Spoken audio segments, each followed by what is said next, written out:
Signal may issue. Host Coach Shaq trending sa Twitter. Coach Shaq bully sa mga players. Dahilan bakit bumababa ang laro ng mga girls. Kayo na nilipat na kaya ng bagong team. Good day, Chismosang. Welcome back to our channel. But before that, ay huwag mong kalimutan mag-subscribe and click our notification bell para updated ka sa latest chismis ng volleyball sa Pinas. Trending ngayon sa Twitter world ang host Coach Shaq nang isiniwalat ng isang netizen na mayroon palang pambubuli na nangyayari sa loob ng Signal HD Spiker.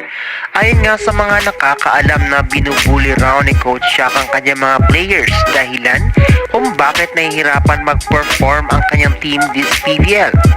Ayon nga sa isang post, "Just mother you, Coach Shaq. Deserve mong tanggalin.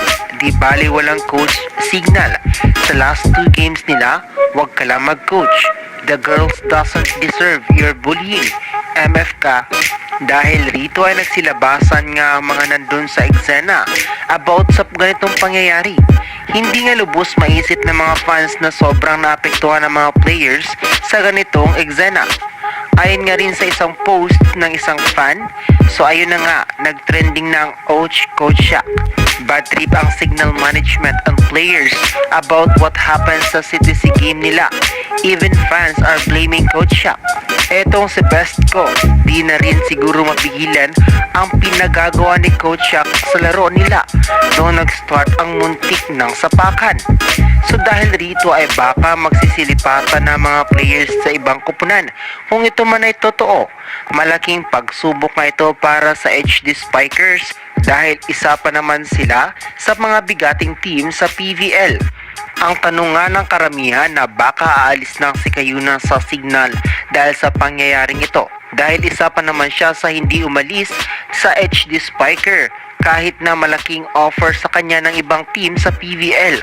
I hope this issue ay matapos na at hindi na tumuloy-tuloy pa dahil isang malaking kawalan nga kung pati ang Signal players ay magkawatak-watak because of this issue. Totoo kayang may bullying na pangyayari sa loob ng Signal HD Spikers?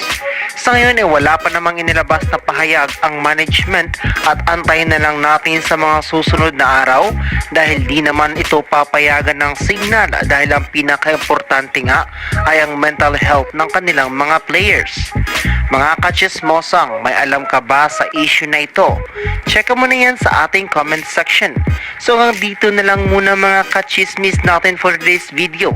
Huwag kalimutan mag-subscribe and click the notification bell para updated ka sa latest chismis ng volleyball. Thank you for watching and bye for now!